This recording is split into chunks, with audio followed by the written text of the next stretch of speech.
There we go. Anyway, so yeah, I got super sick, and it was the worst night of my life. I left work early, came home, and just passed out all night until this morning. And today I feel a bit better. So, food poisoning, probably. Yay. That's Jeez, what do you even have? just soup from Tim Hortons. That's the only thing. Soup and a sandwich. What? But, like, I don't think it was a sandwich, because it's just, like, some chicken thrown onto a bun. Maybe the chicken was bad. Yeah, but they usually cook that. Yeah. Or maybe they don't. I don't dun know. dun dun. Yeah, I have no idea. But that wasn't my finest moment, I suppose. But I feel better now. I ate food today. We'll see how that goes. Massive improvement if that's the case. Oh, yeah, for sure. There was no way I was eating anything last night. I was gone. But, yeah, that's not what we talk about here on the top-down perspective. We talk about We talk food. about our traumatic food poisoning experiences. Yeah. Have you had food poisoning before? Yeah, last year. It's really bad, and you never Yeah. forget it. Did you have the one where you have to keep going into the bathroom because you keep having to throw up over and over, even if you haven't eaten anything? Well, that's the worst part, is that, like, after Yeah. the soup and sandwich were long expelled, it was just, like, the heaves of nothing. Yeah. And it just hurts. Like, it's just pain after that. No, my body decided it found other things it wanted when that happened. I was like, where are you getting this from? I haven't eaten anything. As long as it's not, like, blood, you're probably fine. No, it wasn't blood, thankfully. I would have been to a doctor right away. Yeah. That was the other thing, too. I had one of those, like, vegetable medley soups, but I had forgotten that's what I had for lunch. And it was red, and I was just like, oh shit, I'm puking blood. And then I was just like, no, idiot, you had, like, a reddish food to Oh, eat. jeez. Yeah, That would have been a scary thing. there was a second there where I was just like, I have a tumor, I'm dying. And then it was just like, no, idiot, you're just sick. Like, you just feel shitty. Go home and sleep it off. And it totally worked. So, yeah. Food goes well with video games, which is what we talk about here on the Top Down Perspective. November Go back to that 13th. intro. Yeah, there we go. November 13th. I am one of the hosts, Paul, and with me is John. Yo. And Sean is at Muscle Beach, Venice, California right now. This is a live feed. He's standing perfectly still, but he didn't bring a mic for some reason. Yeah. Hey, Sean, how does it look down there? It's looking real good, guys. Sure, a little muscles on this beach. That's great, Sean. We'll be checking in with you later. That's what he would say, too. That's the best part. He would totally say that. Yeah. We'll check back in with Sean later for the muscle report. But for right now, John, what have you been playing this week? All right, so haven't been playing too much this week, to be honest. I've been doing a lot of rearranging the apartment. Also, it was my birthday this past weekend. Yes, so happy birthday. we were doing birthday stuff. Mm-hmm. So I went to, what do they call it? Super Smash Club, which Okay. was this thing Nintendo was running in Canada where in certain places you could play Smash Brothers against other people. So I went to that. Okay. That was great. It was good. It was weird though because it was at the university in like a lecture hall, Mm-hmm. but it was also a lecture hall I used to have like exams in, so it was super weird being in there. You just go back in there, you're like, this isn't right. Like, video games and this place do not mix. Yeah, I sat down at one point. I'm like, I think I sat in this same seat to write an exam, and just started like shivering. I think bad memories flooding in. Right. So you played some Smash Bros. Then? Yeah, Nintendo was there. They were giving out some things. They gave out like those little rucksack bags, the ones that have like the little rope strips that you can use for, or straps you can use for a little bag. Right. They were also giving out the Smash Brothers coins that they had at E3. Okay. But I didn't bother getting one at E3 because I didn't want to spend hours in line. So conveniently, I got one regardless. Nice. Well, that worked out. Yeah. They were also giving away lanyards, Mario Kart 8 like flags, Okay. like checker marked flags with like Mario and a card on it. Okay. I think they had Pokemon demo codes too, but I passed on those because I don't play it. Mm-hmm. But no, it was fun. They had there was like 40 people there, I think. Okay. Just kind of random people in the area. And this was the second one that happened in Calgary too. So When was the first one? October 25th. Oh, okay. So Did you they go were to that? No, I don't even think I was here. Oh. Remember, that was my sister's birthday, but I remember not being able to actually go, and I don't remember why. Oh. Hmm.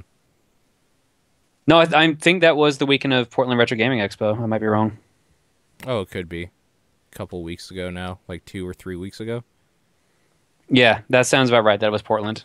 Oh, okay. Well, do you have fun at least? Do some Smash?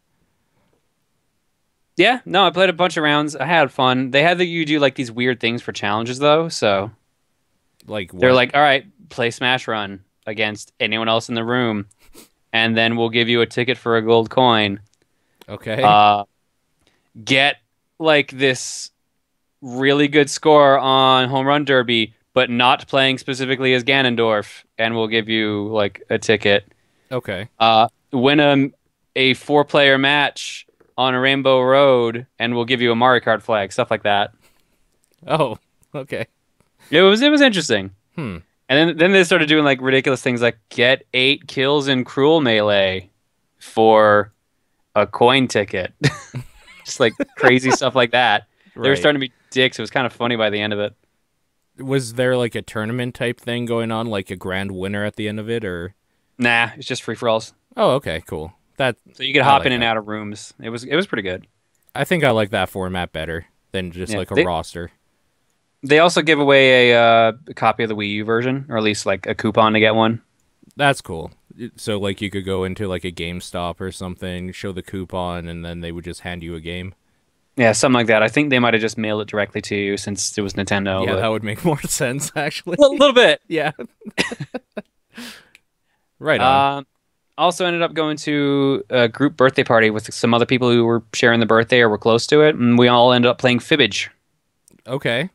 So Sure. Fibbage is the You Don't Know Jack guys. That's their game that uses smartphones. Yeah. If you haven't heard of it, this is basically, was it Balderdash? You basically have like a sentence and you have to like fill in the blank or like make a definition of something. Mhm. But you have to like lie and make it so other people pick your lie, and you have to figure out what the truth is. Right. Yeah, So- I've been wanting to try that out. I think it's cool. It's all browser based too, right? Yeah, as long as you've got something like a smartphone, something that can use the internet, a laptop. One of the people at the place we were playing used a Wii U. Okay. Sure. Yeah, my smartphone didn't work, but I think we were going to check to see if a 3DS would work, but we ended up not getting a chance to because we had enough items to use. Hmm. But it's a really fun game and like super goofy. And for what it is, just constantly like making sure you have an internet connection, it works surprisingly well. Oh, okay. That's cool. I could see that failing really bad if it didn't. So it's like you lost Well, connection, yeah. you lost the game, period, or something. No, if you get like disconnected, as long as you can get like reconnected back quickly, you can get back in the game. That's cool. Yeah, that's well Because done. all the games are room coded, so like if you have the same name, like you set your name for your profile, it can be whatever you want, hmm and you can change it between rounds, and then you set a passcode, and you're just back in, you're good to go. Right. Well, that's cool. Like I have seen somebody play this before, like on a video or something.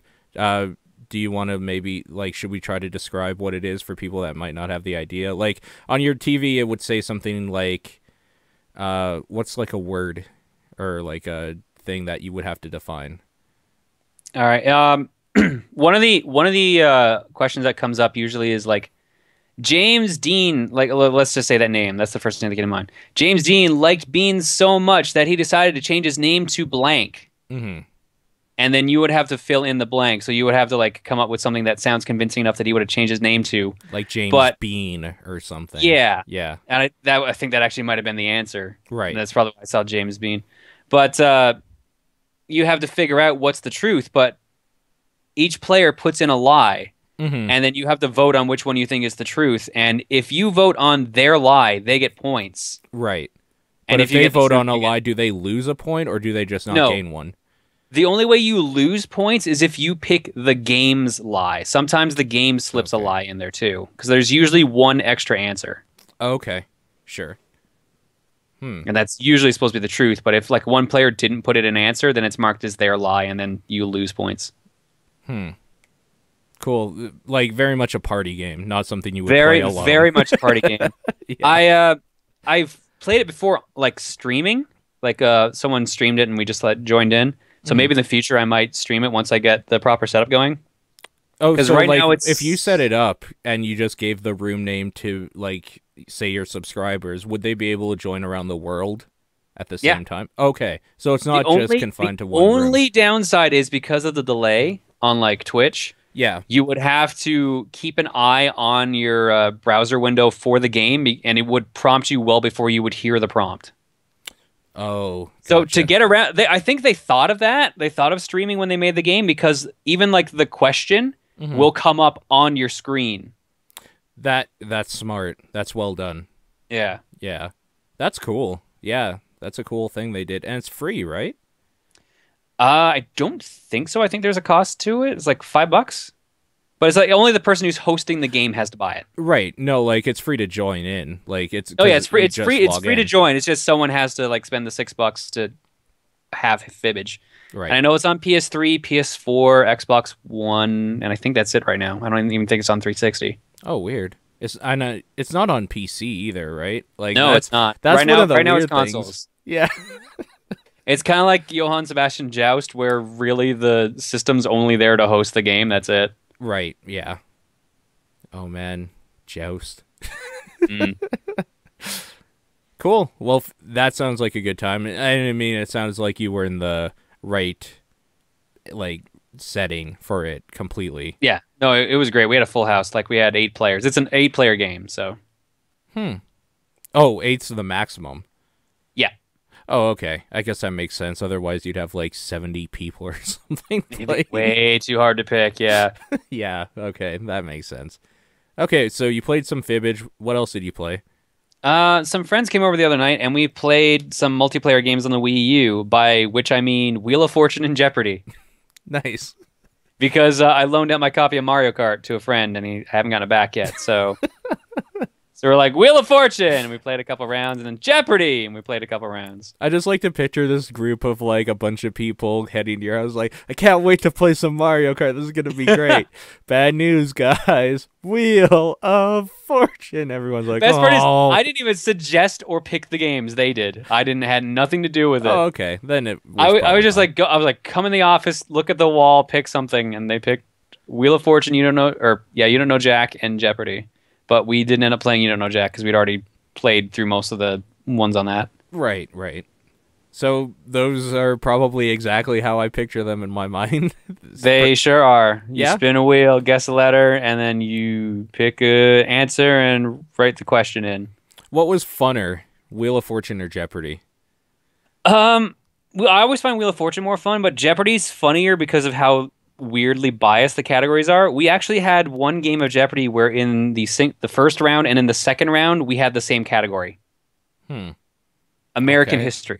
American history, great. Every round we played, there was at least one American history category, and then twice they were just called American history. So we were just like skip. The other categories. Was there any, like, was it pretty true to how Jeopardy would be, or was there, like, video games as a category because it's a game? No, it was pretty true to Jeopardy. Okay. Like, noun or verb. Yeah. Monster, but the M is abbreviated, which means every word starts with M. Right, or, like, like, the 18th century poets or something, like, just random whatever. Sports icons. Wow, that's pretty weird. Shakespearean lore, stuff like that. It was Jeopardy. That's some Jeopardy ass Jeopardy. All right, cool. Would you recommend it? 10 out of 10. If you're into Jeopardy and you know American history. Here's the thing. You can set the difficulty too. So if you set it to easy, it actually just makes it multiple choice. Oh, okay. Yeah, but we were playing on hard, so we actually had to guess the answers. So. Yeah. So you start typing it in, but then like the game cheats a little bit because it has a predetermined list of them. So if you type in enough of the word, it'll pop up so you don't have to type the rest of the word. So you could cheat and be like, I think it might be this, type part of it in. Oh, it didn't come up. Then it can't be the answer. Try something else. Oh yeah. So it's a little dirty, but the answer list is pretty large that sometimes you'll get multiples. So that sounds like a video game ass video game. it really is. Yeah. Well, Other than fair that, enough. yeah. Other than that, there was a big sale at Target actually, so I've actually got a lot of brand new games because of it. They were doing a buy two get one free. Oh wow. Okay. So I kind of like binge bought a bunch of new games. That So doesn't I've got sound like you. no, not at all. So I've got like Sunset Overdrive, Shadow of Mordor, Alien Isolation. I got Master Chief Collection, Watch Dogs because I couldn't find anything else I liked. Wolfenstein: The New Order, and then Forza Horizon 2. You got some great games there. I know, it's actually a pretty good set. That's pretty good. So you And- got two free games out of those then, right? Yeah. Yeah. But the problem is I forgot how much installation each fucking Xbox game takes. Mm. I was going to go play. I actually went to the midnight launch for Master Chief. Okay. So I'm like, because Microsoft store in town, they were doing midnight launch. They had demos set up and everything. Right. And I was like, all right, cool. I'll go play it when I get home. But I heard there's a patch, so I guess I'll make sure I get the patch first. Put it in. There's an update for this game. 15 gigabytes. So you're downloading the game basically. I'm like, yep, I'ma just leave this running and we'll play it some other time. Wow. Holy shit, man. My Xbox One's hard drive is almost full. From just that? No, from like Yeah, I okay. installed like most of the games. I have 9 Xbox One games, and then there's a bunch of like the free ones they give away with Xbox Live. Mm-hmm. I'm at like 80 to 85% hard drive full. That's pretty great. That's kind of stupid. That is. That's It's really 500 gigabytes. How is it that full with that few games? dumb. And that's why there was no arcade edition of that console. Yeah, it really was. But- Speaking of, I Mhm. forgot I played the new Killer Instinct Season 2. Oh, okay. What did that add again? They added so far 2 new characters, but there's going to be another 6. Okay. Since it's a different company working on it now, it's Iron Galaxy, so the guys who published Dive Kick. Mhm. They redid like all the assets, like all the menus are different. They redid the unlock system, so now like you get experience for doing certain missions, and then you can also like earn experience as each character, which unlocks like certain taunts, certain like visual effects, stuff like that. Supposedly they added a story mode, but I think it's just arcade mode. I haven't tried it yet. I was just kind of okay. messing around with it. Mhm. And yeah, so far there's 2 characters, and if you buy like the ultimate set for it, whatever they call it, the Ultra Breaker or Ultra Combo set, you get the arcade edition of Killer Instinct 2. Okay. That's an interesting pack-in. Yeah, that's what they did for Season 1. If you got the the Ultra edition of that, you got Killer Instinct 1 arcade edition. Oh, okay. So this is kind of their incentive. Like, if you're like a crazy guy who loves this stuff, we're gonna give you more Killer Instinct. It's like, yeah, just give me all of it. I love me some Killer Instinct. I mean, I have a copy of it somewhere here. Don't know where, but yeah. So sorry, who were the 2 new characters that they have so far? So far, TJ Combo and Maya. So 2 returning characters. TJ Combo, my man. Yeah. I never liked TJ Combo. It's weird. Like I didn't really play as him, but I fought against him. Yeah. And he's got like they must have changed up the game a bunch because like the juggle game is pretty heavy in that now. Like TJ was just keeping me in midair, just kept me going. It felt like Tekken in a way. It was really weird. That is weird. Can't you just combo break out of that though? Not in midair. That is really weird. You're right. Unless that's a major change they did. If they added aerial combo breakers, but I thought there was only on ground combo breakers. It's weird that they would add juggling that intense. That's crazy. Oh well. I don't know. I'll probably mess around with it more. I'm 3D Homer in the chat saying Master Chief Collection doesn't have any multiplayer on the disc. That's what that download is. Really though? That seems like a huge oversight. Yeah. I can't tell if he's joking or if he's serious. If he's serious, that seems stupid. Yeah. But I mean, there are 4 Halo or 5 technically Halo games on there, so I can see why that'd be a problem. I guess so. Yeah. I like how on the packaging it advertised like for the first time the entire Halo saga is on, or the entire Master Chief Halo saga is on one console. I'm like, first I was about to go like, no, it's not, and then I realized Halo 2 is the only Halo that wasn't on the 360. That's how they got away with it. And Oh, even then, I man. think you could just buy it off of Xbox Live. Could you? Yeah, probably. They had Yeah. a bunch of like Xbox classics, and I think Halo 2 was one of them. For a while, I think they might have discontinued it though, right? Because I remember looking for it once, and I didn't find it. For retail, yeah, probably. Yeah. I don't Okay. digital. I think digital would have been.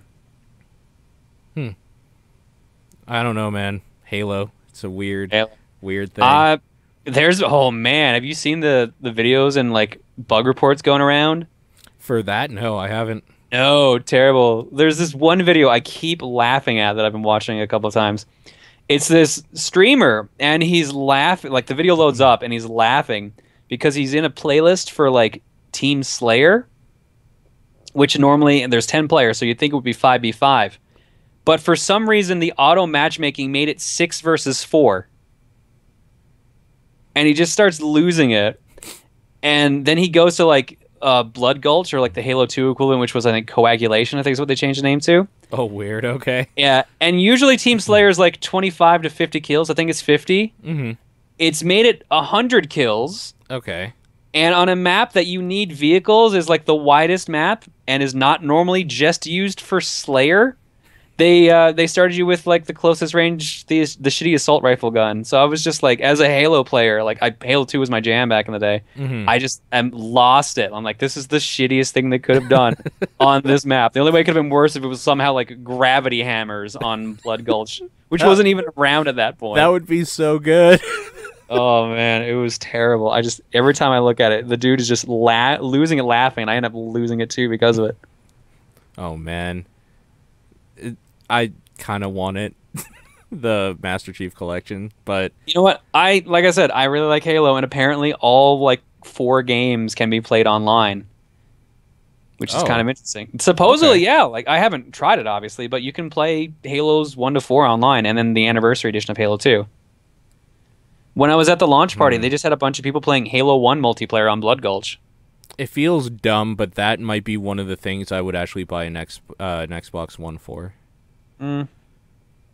But like, I could see it. I don't know. well, because it's one of those I'm things definitely that gonna like play it. that won't be on PC, so I won't have access to that unless I have that console. Yeah, no, they'll never put that on PC. Exactly. If they do, it'll be a long time from now. Yeah. Around the Halo 3 anniversary, probably. Oh man, I don't know if I can wait. Like by that time, I'm not gonna care anymore like, Eh, at all. Well, maybe by I that don't point, know. Halo 5 is going to be out, so...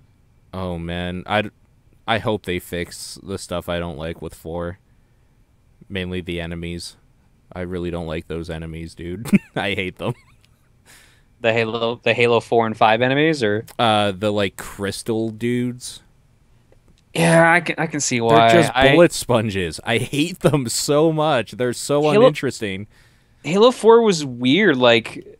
I only played it on Legendary. I played it with 2 other friends, and we just cruised through it in a night.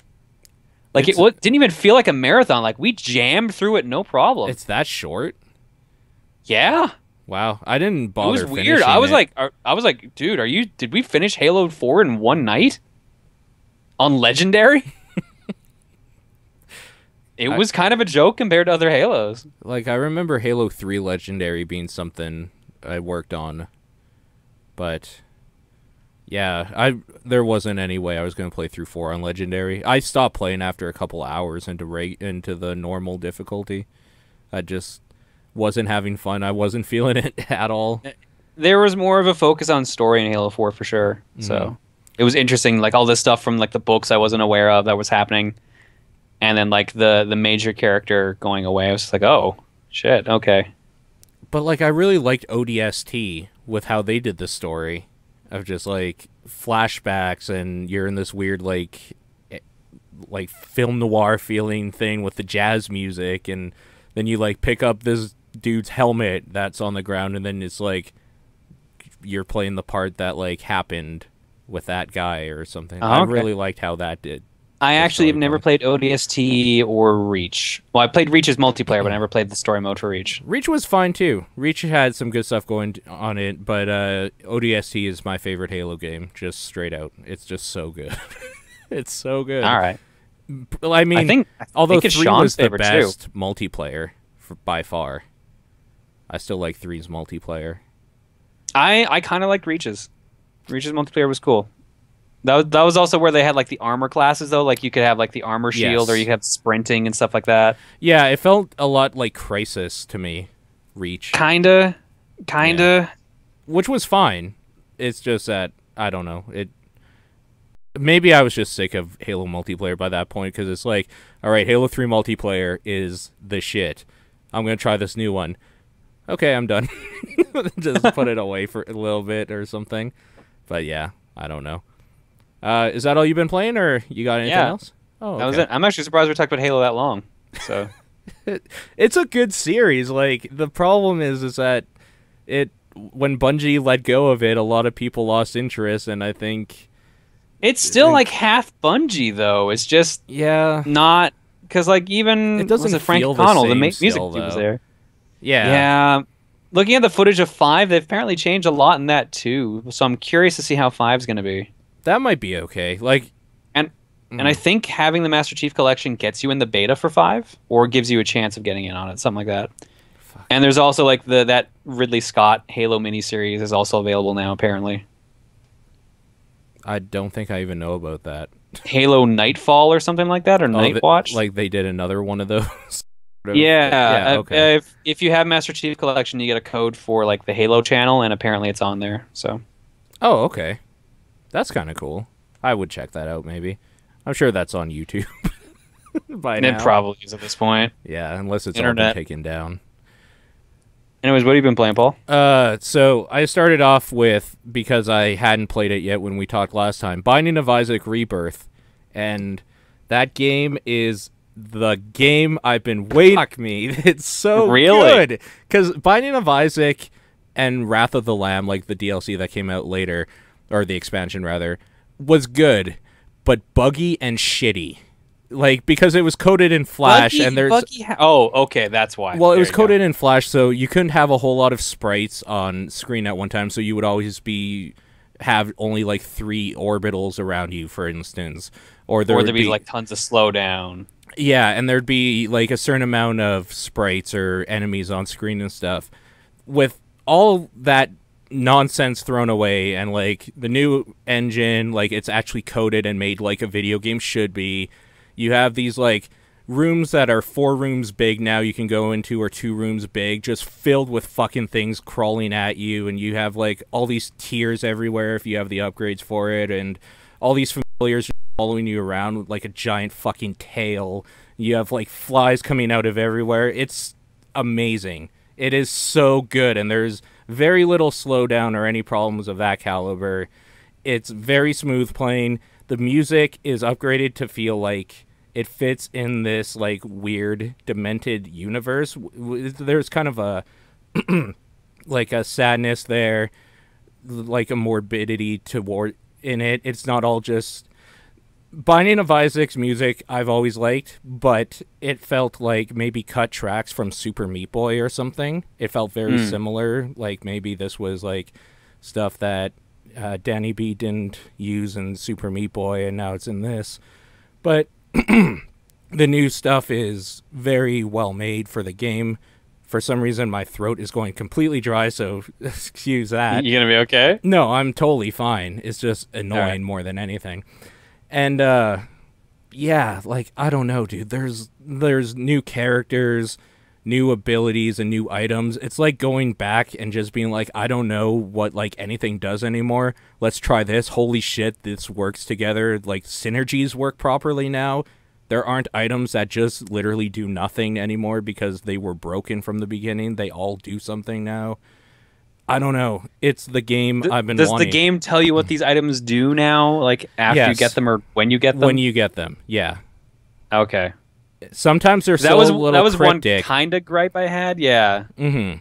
Like sometimes they're don't- so a that- little cryptic when you pick it up, like damage protection or something. Like you don't know in what form or whatever, or like you feel protected. I think is specifically how it words some stuff, and you don't know how. And then you like if you get hit by something, you realize it's like a chance to get a shield if you get hit or something.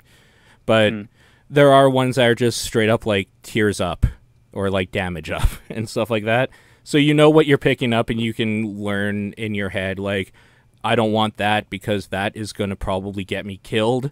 Like Bob's brain, fuck that item, kind of. Like it's great because it's just a familiar that when you're shooting, you shoot it towards a thing, and if it hits it, it explodes. However, if that thing's right in front of you, you get hurt by the explosion as well. So Ooh. Yeah. So it's like shooting bombs essentially. essentially, yeah. So it can be, there's annoyances there, but that's Binding of Isaac, right? You can fuck yourself by picking up everything if you don't know what it does or how to use it properly, and that's kind of part of the fun anyways. So I have every character except for one unlocked right now, so I've been playing with a bunch of them. They, for the most part, do similar things to like the other characters in the other one. I still like Isaac for some reason. I don't know why. It's just like that stupid thing in your head, like, Well, the game's like designed around him. He's the Mario of that game. well, that's the thing too. It's like the Binding of Isaac, and it's the reason why when I'm playing a Legend of Zelda game, I always name my guy Link. Like, it's just the thing in my head that like, no, this is Isaac's game. Like, he can have friends also in the dungeon, but at the end of the day, Isaac has to beat Mom. That's what has to happen. This is his mission. But more than anything, it's more Binding of Isaac. If you liked Binding of Isaac before, you are sorely remiss if you don't pick this up. It is the game that should have come out originally. But then again, I don't think Edmund would have even known that people wanted that sort of game, and if they hadn't just thrown together that Flash thing and realized that people loved it. So I guess you could count the old Binding of Isaac and Wrath of the Lamb as like maybe the alpha, and this is like the cleaned up, polished, good version of that. So I was a little surprised. I thought that the art style was going to get like flat out changed when Rebirth came out, but it's more or less the same, just like a little more pixelated than anything. A little. It's basically like if you were to take the Binding of Isaac art style and put it in an NES. That's how it looks. Like it looks like I don't an know. I don't know NES. why. For some reason, I was under the impression they were just going to flat out redo things or just make it maybe more pixelated, more sprite-ish, I guess, than it already is. Yeah, Like I more don't- 8-bit, 16-bit style. Yeah, no, I thought of that too, looking at screenshots and stuff, but when you're actually looking at it on your monitor screen, for one thing, it's widescreen now. It's not just like 4:3 or whatever. Oh, okay. So that helps a lot.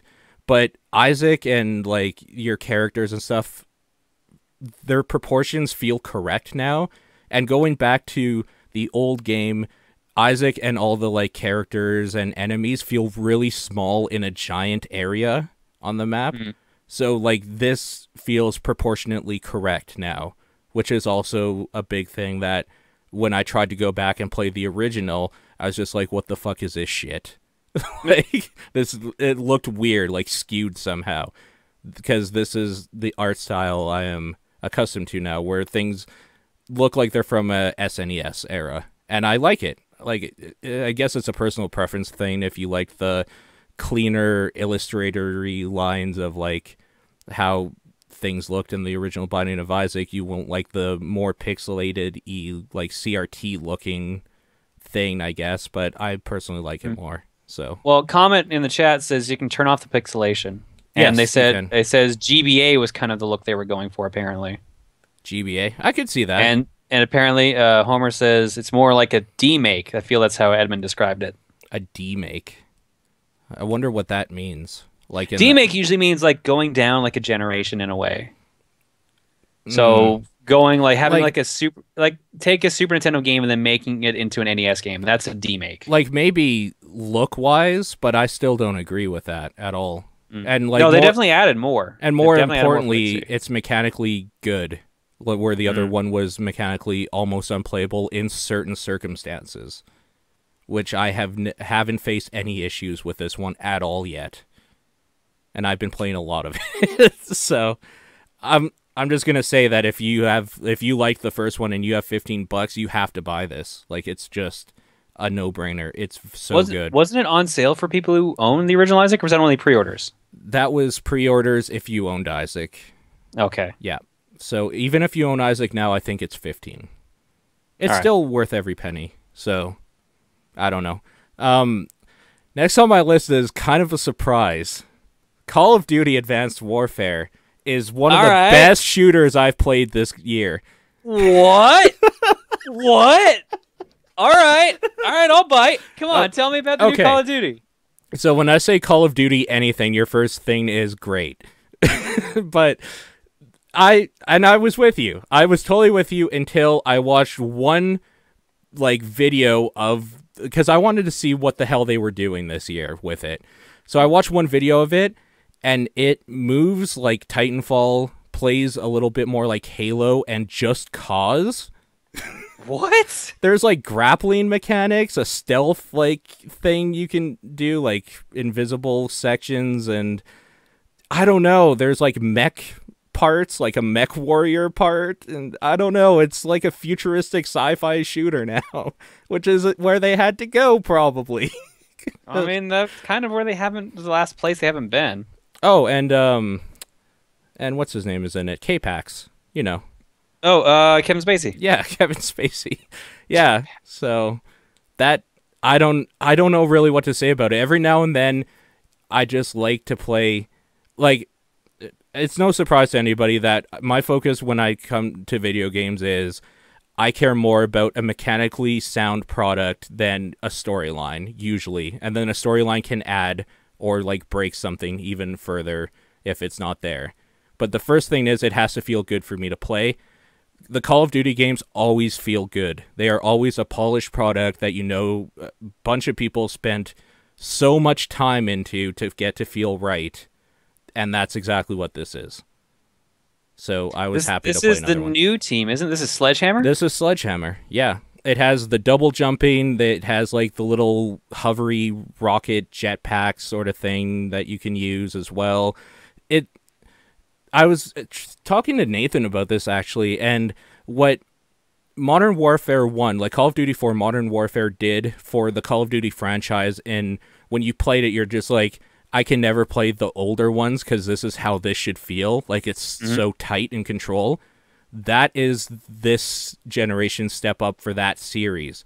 This is now, where Modern Warfare felt good, they iterated on it, and they tightened it up more and more through 2 and 3 and Black Ops, and they all still felt very similar control-wise.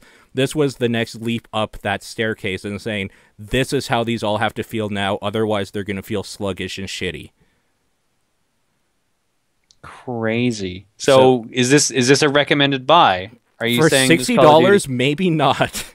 Okay. This is the thing, because it is still extraordinarily short for a campaign. If you are into the multiplayer sort of aspect, probably definitely, because it's still a Call of Duty. You know there's going to be a bunch of people playing it. You're going to have fun with multiplayer. It's the same thing. The nice thing about the multiplayer too is because they added the double jumping sort of thing, like the little jet boost pack and different exo abilities that took the map building from something that was very much a horizontally focused thing, where a good level would have maybe a little warehouse area where you could go up staircases and blah blah blah and snipe down at people. There's now a vertical element to it where say now a new map might be cool if they built one with a giant freeway up above or something that you could double jump onto and snipe people, then you could get attacked from behind because other people could do the same. So instead of focusing on you're going to need ladders and staircases or little things you can bunny hop on, you can start building up more in your maps, which is going to add a new dynamic to the multiplayer if they keep going and building new map packs. Which I feel like at that rate, it's eventually just going to become tribes. Yeah, essentially, but slower, because tribes was so hard to control sometimes. But I don't know. The campaign is very Michael Bay, Jerry Bruckheimer-y type. It's a Call of Duty campaign. It's no spoiler if I say Kevin Spacey might be the bad guy, because every time you see him, there's ominous music playing behind him. Like Every trailer they had him in, he basically looked like his House of Cards character. So. that's exactly who he is. So there's that. Like it's so predictable. I even predicted how it was going to end, or like what the twist was in the chapter as it was happening. It's like I bet this is the part where like I find out I've been fighting on the wrong side, and sure enough, it happened 5 minutes later. So it's so predictable, but there's something still refreshing and fun to just playing an action movie that feels good to play. Did you press F to pay respects? I did. You Good. gotta pay your respects. I was gonna say it doesn't let you not do that, does it? You're forced to. I think you're forced to, and that's your first like 10 minutes in too. That's really early. Maybe no one. I don't think the internet stopped giving that game shit about that. The way they worded it was grosser though, where it's like press F to mourn your friend or something, but it's actually press F to pay respects, which is still the same, but it's worded a little nicer, maybe a little less trashy. I don't know, dude. It's so good. I just had so much fun with it, but now that the campaign's done and I played a little bit of multiplayer, it's probably going to get shelved again. So that's why I'm saying at $60, I don't know if I can recommend it. Call of Duty games very rarely go under like 50 until they're really outdated. So if you like want in on the multiplayer as it's happening, I can recommend that. Otherwise, like if you already have a like Black Ops 2 clan or something that you play in and you already have your game that you do multiplayer for, you're not going to miss a whole lot until it's cheaper maybe. I don't know. Unless you like shooters, and buy it because it feels great. Last game came out today, or was it yesterday? I lost track of days. World of Warcraft: Warlords of Draenor. New expansion came out. And okay, so first question. Yeah. Before you even say anything, how'd you manage to get on the server? Because all I've been seeing are people posting that the servers are packed. So I was playing at 10 o'clock in the morning when most people had school and work, because that's when I woke up from my vomit-induced haze from last night. Touche. But for the most part, it played so well for an hour. And then the servers just locked up and I couldn't even exit the game because I was just stuck in a loop. And then I turned it off, and then when I try to get back in on it, there is no go. So I have only played an hour and some of this expansion. And I will still say it's been a little bit smoother than some of the other expansions I've been a part of with this game. So there is that. Yeah. Yeah, it's one of those things. I guess they got hit by a DDoS attack because the internet is mature. But other than that, it is more World of Warcraft, and it was kind of a nice change to an expansion though, where the first like hour worth of quest wasn't kill like new boars. It was like, oh shit, dude, we're getting attacked from everywhere. It's like kill 100 fucking orcs. It's like, yeah, I'm gonna do that. I'm gonna go in this arena with my bros and just like kill 100 things that come at me. Bring it on. So like, there's more of like a world building like feeling aspect to some of the missions. They've gotten good at the storytelling with the gameplay in this MMO from what it used to be, but at the end of the day, it is still an MMO. So if you are not into that sort of thing and you do not have a character to see this new stuff or like want to boost a character to play with your friends, you will probably not have fun doing it. So it's still not something I'll recommend to people. However, if it is something you want to do, this game, I can't remember what it's selling for, if it's 40 for regular and 50 or 60 for collector's edition, and then all the other expansion packs and base are selling for 20. You could essentially get in for $80 and get a level 90 character right from the get-go for buying in to play with your friends if you wanted to start for the first time ever. So at least they're giving you that opportunity. I feel like they need to because they've been like bleeding members. They have to. So it's the best way to get new people in is like, oh, you can just go to the end game shit right away if you want. It's a good way to get like old people back too, because then it's like, well, I know I'm going to buy this anyways to like play my main through the storyline because he's been with me for 7 years now. And here is a secondary character. Like, they're giving it out basically if you buy the game a level 90 to like anybody. So I have a priest now because I never wanted to level a priest because it's really fucking annoying to do that. But so there you go. I've been playing that. If like people wanted to ask specifics, I will tell you on like Twitter or something. I won't be talking about that much on this podcast because nobody gives a shit about MMOs on this podcast. Sorry. But it's fine. No, but I will, like, if people have questions or something, I will be more than happy to answer you on a one-on-one level. We should move on to news, though. Sweet, let's do it. Because we have so much news. Let's start off with Jeff Keighley. Is that how you say his name? I think it's Keighley, yeah. I think you're right. Yeah, I used to say Knightley, and then people were like, no, it's Keighley. Or Keighley. Oh, like, it's definitely not Knightley, but Yeah. I think it is Keighley. Maybe Keighley or Keighley. Or... No, it's like it's Keighley or Keighley. Like, I forget if the T sounds there. The chat should have that covered either way. But Yeah. he's starting a new video game award show. You would probably know him best from... Dorito Gate. I was about to say Doritos because that's a new thing. Have you heard of this? Doritos, yes. Have you heard of it? So for those who don't know what this is Mountain Dew that is the flavor of Doritos, which I think is kind of nasty. Yeah, but so appropriate. Of course they would. Why wouldn't they? Ecoclips is saying Keighley. Yeah, okay. I'm with that train of thought with Ecoclips, so I think it's Keighley as well. All right. But yes, you would actually probably know him best from either game trailers or, which is associated with game trailers, the Spike Video Game Awards. Yeah, I mean, if you've been following like game industry coverage too, he is one of the dinosaurs of it as well. So Yeah. I'm sure the name's been kicking around somewhere in the back of your mind. But he has a new Game Awards show aptly named the Game Awards 2014. So it didn't say it was the original name. No. The Game Awards. The Game Awards. So it's going to take place in Las Vegas next month, early next month. That's around the time that the VGAs used to happen. Or does this article actually mention that the VGAs are not going on this year? I'm not sure. The article saying it sounds basically what Spike TV used to do. Yeah.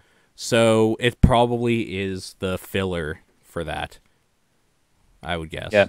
Like that. In is the new essence, it's thing. less gaming's equivalent of the Oscars and more of an opportunity for the industry to hand out awards while simultaneously advertising what's coming next. It also says that the advisory board for the Game Awards has Hideo Kojima, Peter Moore, and Reggie Fils-Aimé on it. Huh. So the Okay. CEO of Nintendo of America, the creator of Metal Gear Solid, and the grandfather of the Dreamcast. One of these things is not like the other. The other. Sorry, Peter Moore. I'm sure you're a fantastic human being. You just aren't as good as the other two. Well, is he still? He's not working for EA anymore. I don't even know what Peter Moore's doing anymore. I don't think anybody knows what Peter Moore's doing anymore. He's moved around so much. But yeah, if you're interested in Jeff Keighley and or the Game Awards, that is what he is doing now. So Oh, I was actually right. He's still at EA. Oh, okay. Chief Operating Officer of EA. Okay. So he's evil. Yes, that's how it works. You've done it. Right. To be fair, he does kind of look like the villain from From Flash any- Gordon at Yeah. times. From like any 80s like corporate villain or something. Oh man. So yeah, that'll be coming out just as well as Just Cause 3. That was announced by Square Enix for all the Just Yeah. Cause people out there.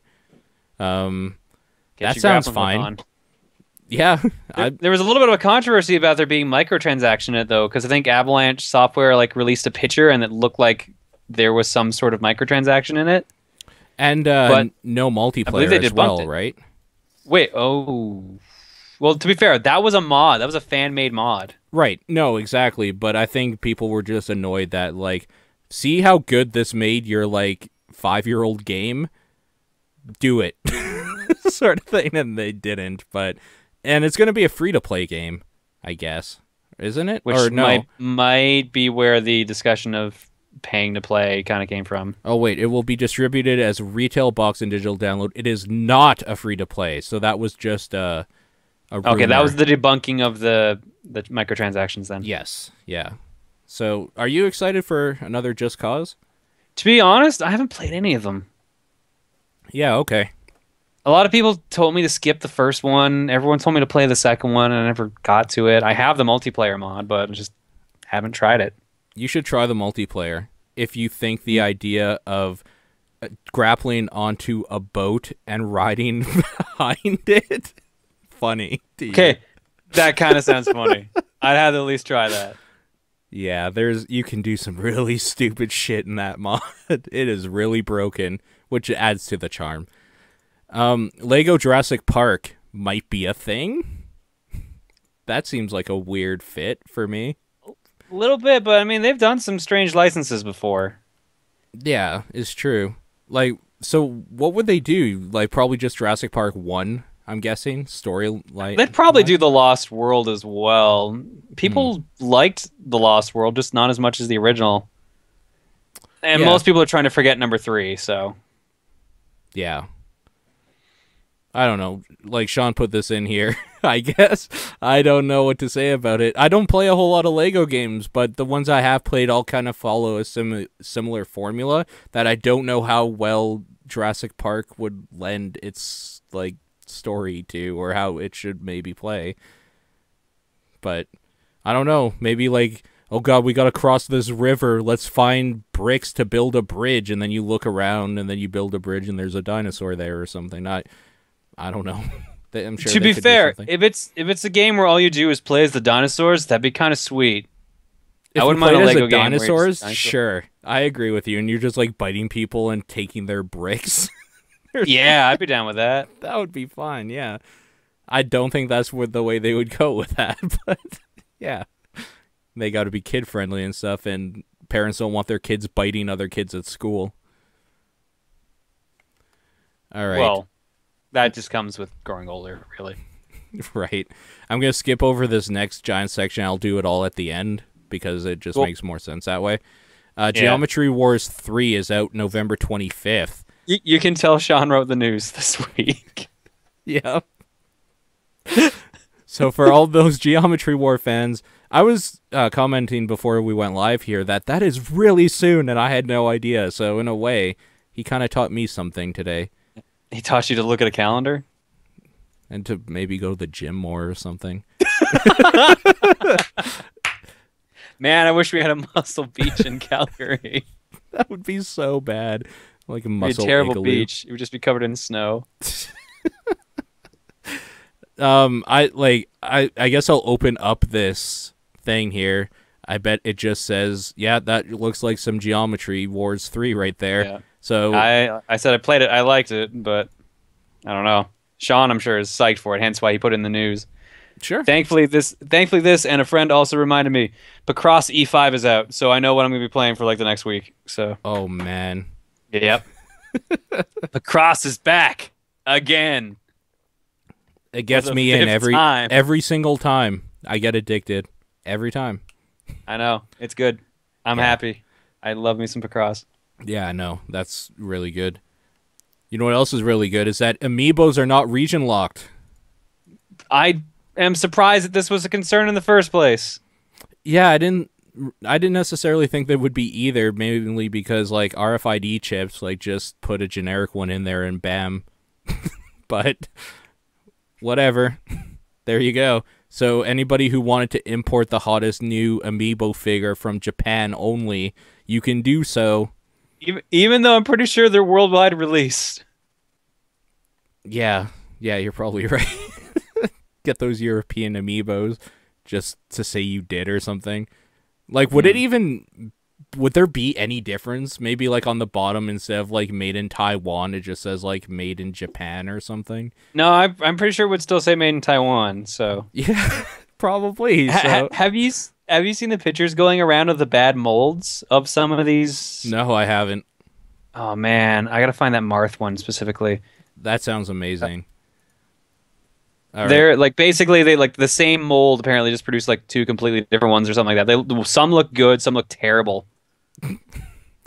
Well, while you're looking for that, I will let people know here about see-through 2DSs are coming stateside. This is Yay! kind of a big deal just because it harkens back to when I got my Game Boy Color and I had the transparent purple. So it's like I'm a proponent of if you can get the transparent colored version of a thing. That being said, maybe do not buy a 2DS like at all. That Apparently, these are like $20 cheaper because I was at EB and the pre-order price they had for it were $100 even.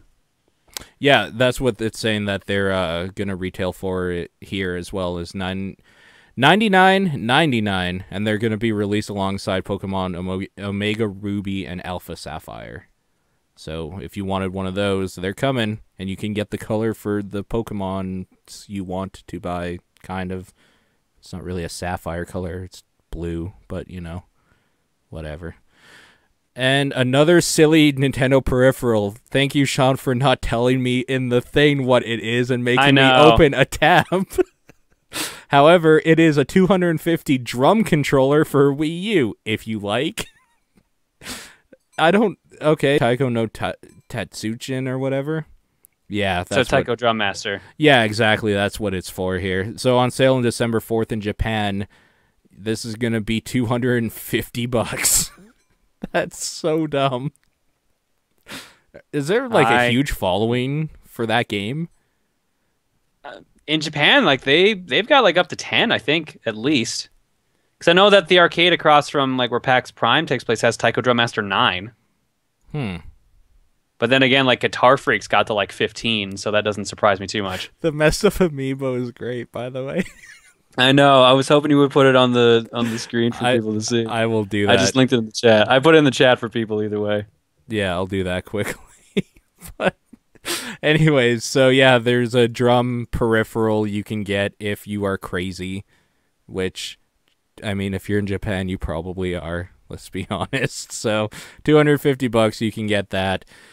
That's it for what Sean did. I will quickly go through the BlizzCon news because that is stuff that is important to me, I guess. And like, if you like Blizzard stuff, there was some stuff announced. StarCraft II Legacy of the Void was announced. So that is the last part of the trilogy for StarCraft II featuring the Protoss race. Yeah. That was announced, and that trailer is so cool. I just love it. I don't even know why, because I was never even a Protoss player. I think it's just how it ends, where he's just like, my life for iron, the sword comes out. You're just like, yes! That's a line from my childhood. And then other than that, it's just another StarCraft thing. More importantly, they are adding some new stuff in the multiplayer with it. Mainly an Archon mode, which is where two players can share one base, like control over one base. So it's a 1v1, but it's essentially 2v2 because it's one base versus one base, but two players can control the same units and base. Interesting. I feel like that would be chaotic because like you would lose control of your units. Yes. I think it would be one of those things where like if you paired up two pros against two pros, it could be the most amazing magic you've ever seen. But if you paired up like one pro with one like terrible person, you could probably start a fight or something. Like, you could ruin friendships, maybe. It's just to see who wins from infighting or who wins from actually playing well. Right, exactly. So, I don't know. There's that. Also with that, like, there's new units announced. You can go to the site if you want and see what those new units are specifically. I'm just stoked that the Zerg are getting lurkers back because those were my jam back in the day, just throwing a bunch of lurkers in an enemy base, and if they didn't have an observer, they're fucked. Oh, you're bringing back bad memories of StarCraft 1. Yep. I was at least lucky I was a Protoss player, so I had fucking cannons everywhere. Yeah, exactly. Like, if you were Protoss, you were fine. I was a Terran player, so I got just destroyed all the time by that. I really wanted to like Terran, I just couldn't get into them really. Terran is still my jam. I don't even know why. Even Zerg's like creep factory necessary aspect was still fine with me. Have you played 2 or like no, seen not it? at all. Okay, which was surprising because I really enjoyed 1. So do you know how creep is formed in 2? Uh-oh. How? You know overlords? Yeah. They spew it out like diarrhea. Oh my god. which is so appropriate. To be fair, that makes them actually useful. Oh, dude, totally. Yeah, no, they were kind of useful. Not Well, really. no, only if you got the upgrade that turned them into like dropships. Right, exactly. Yeah, then they were super useful, especially when you upgraded their speed. They were real quick.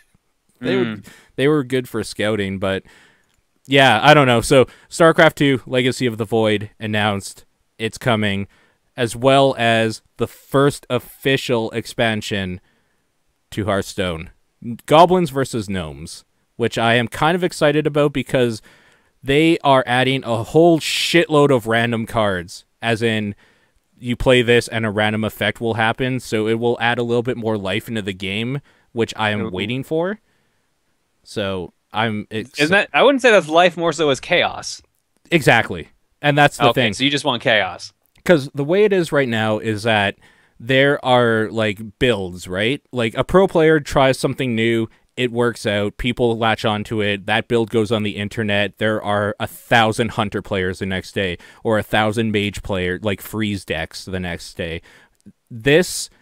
I always have more fun with Hearthstone not playing competitively, really, but just like, I'm going to make a deck full of dead things that come back to life. And it never works out, but it's fun because there's the random factor of like, this could work out so well, or this could fuck me over so badly. And that is the funnest thing to do. When you put down, when there's like one enemy minion, your enemy has like, they have 1 or 2 health and you have 1 health, and you put down that mad bomber that does 3 random damage anywhere on the board and it kills you, then that is where that game, you feel alive. You're just like, yes, I lost, but it was a fun way to lose and I could have won. I lost, but it was my own fault.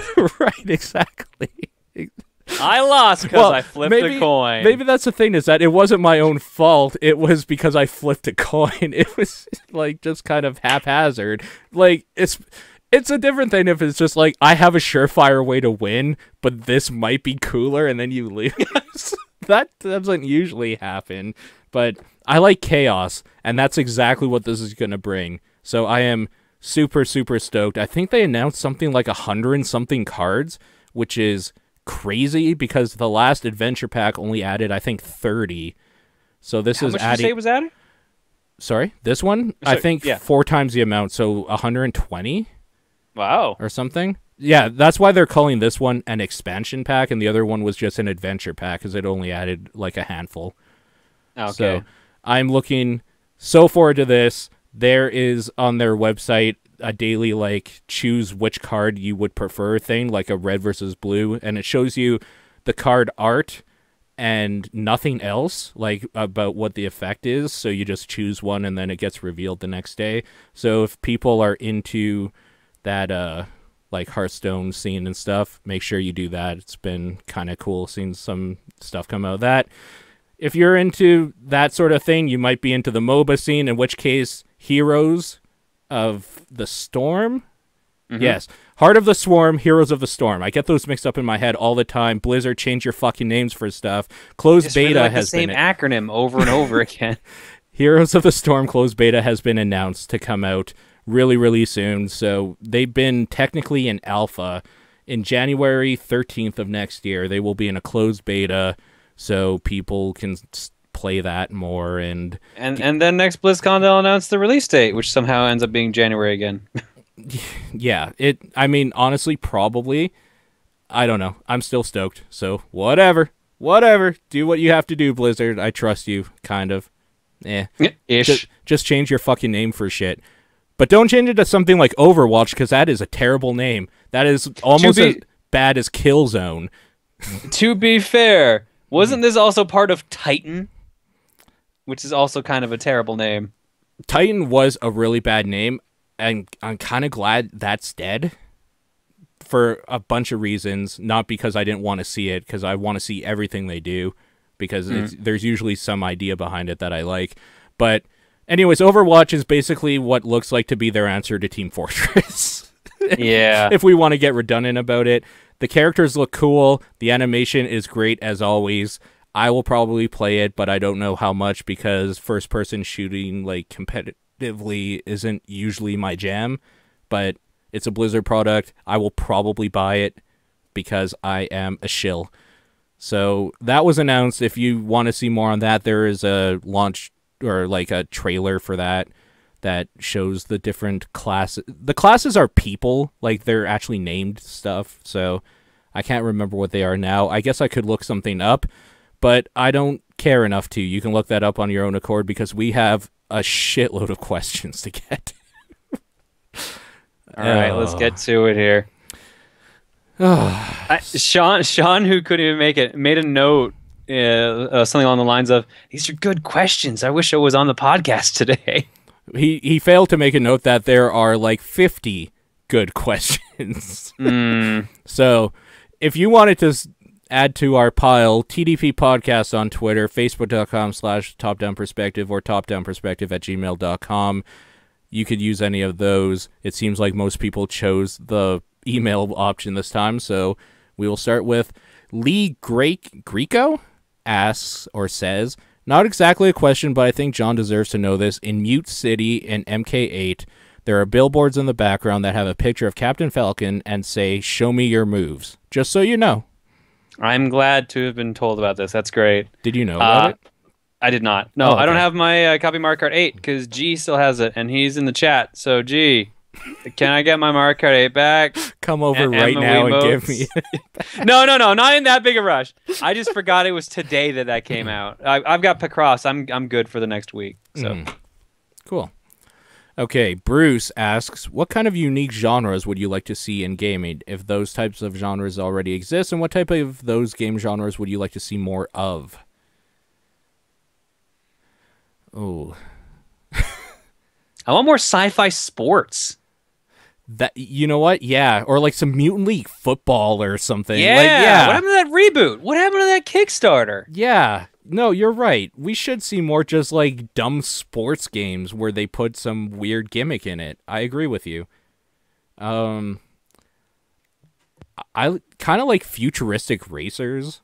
So like a Wipeout clone or something. I don't know. Well, remember the creators of Wipeout are making a new franchise. Yeah. I guess what I'm saying is there should be more of those, like more competition than just Wipeout and the every now and then F-Zero thing when they want to shit one of those out. Like, oh, okay. So Mutant League Football, the Kickstarter didn't reach its goal, but apparently they're still working on it.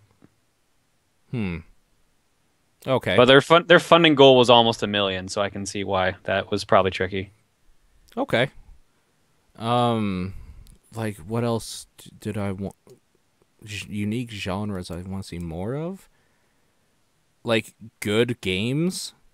That's a pretty unique genre. Yeah, it's very original.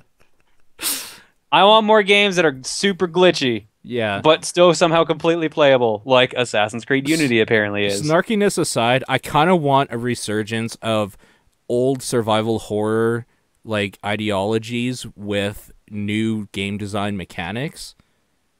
So like basically how like the old survival horror games were before like Resident Evil 4, and that kind of changed like the trajectory of how they do that sort of thing.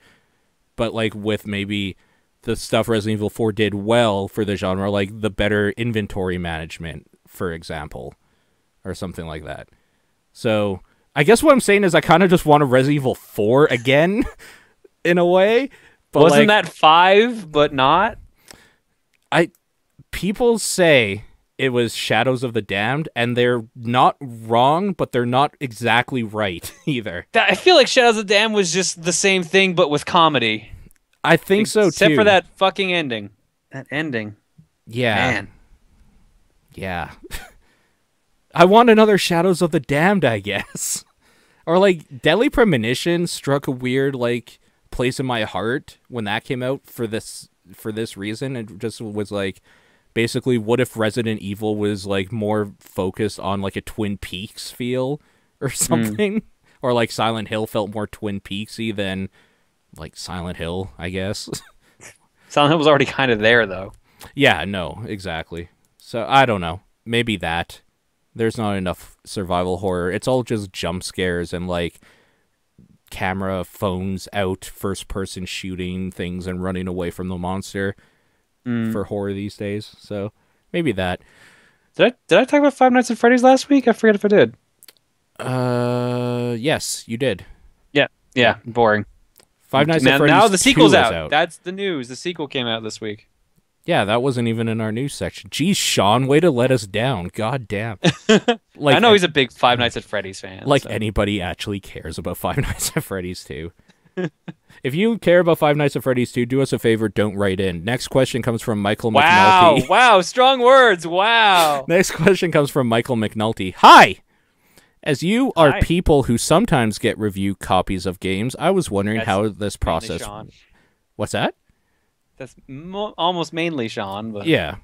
I was wondering how this process works. How do you go about getting these copies? Do you approach devs or vice versa? Do you pay for the review copies? Are they full games?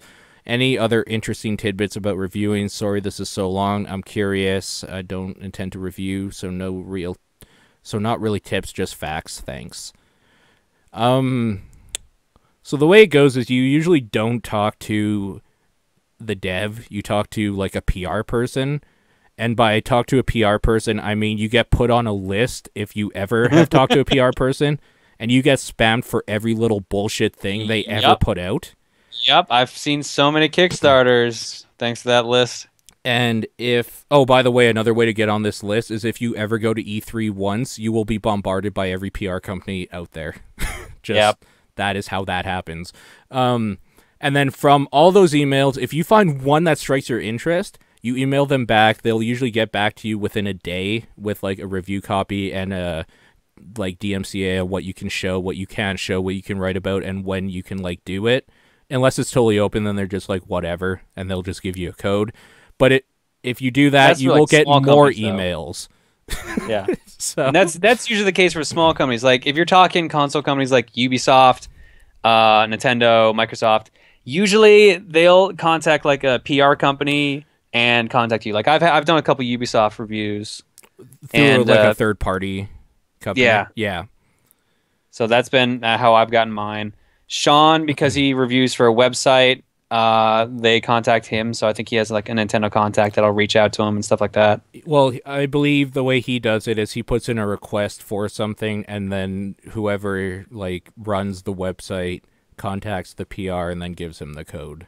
Yeah. Yeah. That sounds about right. Or they might give him a list of stuff like of people they have contacts with, and then he can choose from which contacts like he cares about and stuff like that, which is probably the best way to do it, because those PR emails are garbage and they just fucking keep going. Like you will never get out of it if you get in. Don't start doing it. It's so bad. You don't even know.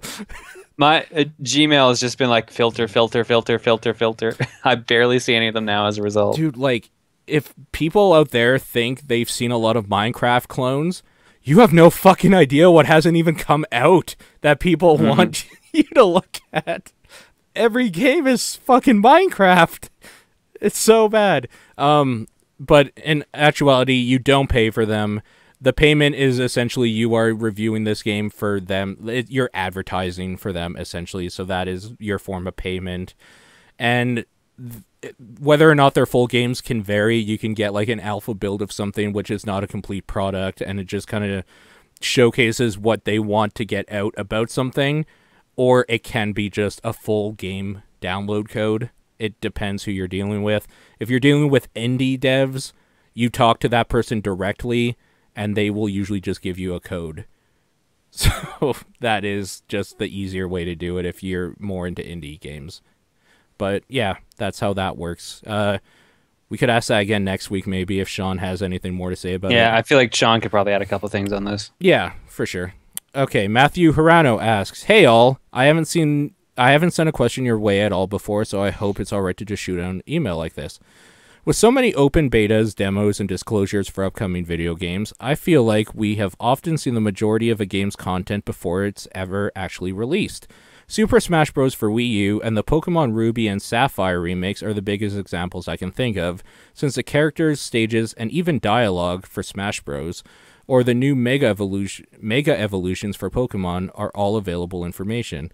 I guess that these are games that don't have much of a story to be explored anyway, but sometimes it feels like the marketing and media attention to new games ends up taking up taking away the surprise of discovering new features on your own. Do you think we can know too much about a game before release? Would you rather have a nearly complete picture of what is included in a game before buying it, or would you rather have some content surprise you? No, especially with Nintendo, this is 100% true that they just reveal like a ton about their games before they're out. And then usually like the fans of or the media will like fill in the rest. Like as soon as the game released in Japan, like within hours, the entire roster of Smash Brothers was already up. Sure.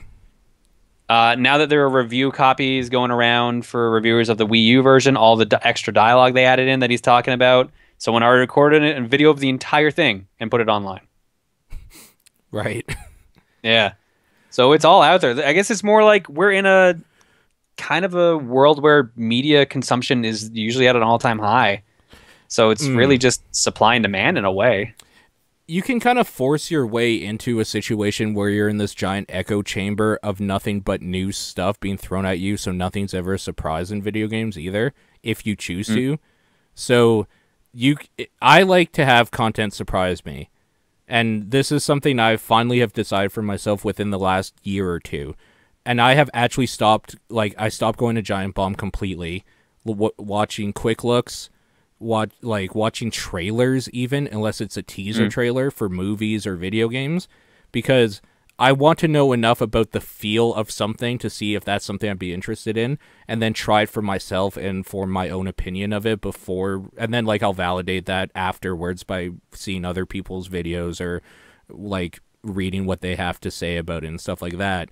But the thing is, I personally want to have content surprise me, so I have tried to throw myself out of that echo chamber as much as possible, because before it was kind of like I would know everything about a video game to the point where I didn't feel I had to play it, and that ruined my experience a lot of times. So I chose to get away from that, and that's the way I like to do it. I don't mind spending some money on something I might get some enjoyment out of, but like if somebody is strapped for cash, I understand why you would want to know what is something you will actually like before buying it. That is not an insane thing to do. So like it's kind of it depends on what you personally want to do for me, but yeah, I don't know. There are ways that you can avoid seeing anything about a game. Like I saw next to nothing on Bayonetta 2. But it's really, your mileage may vary, because like in some companies will give away the whole thing, like Nintendo. They do like their daily slow trickle of information. Hell, when Brawl came out, they had that whole site that they would post like dedicated like things on, like, oh, today here's the new item, today here's a stage, today here's a brand new character, stuff like that.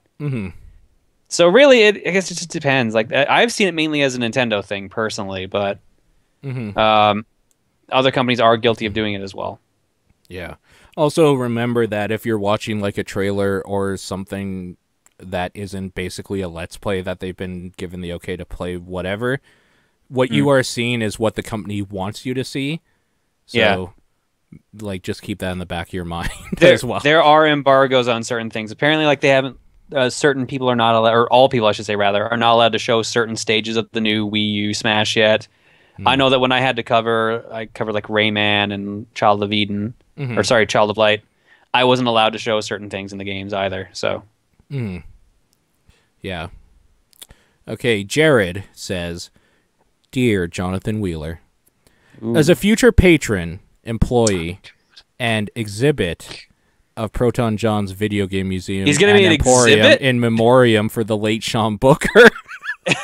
He's gonna be an exhibit at this theoretical museum that is still going. Yeah, this joke is still going, and he is the first. He is the first one to properly accredit the whole name that we've decided on, which is Proton John's Video Game Museum and Emporium in memoriam of the late Sean rhymes, Booker. Which is the best part. Yeah, Video Game Museum, Emporium, in memoriam.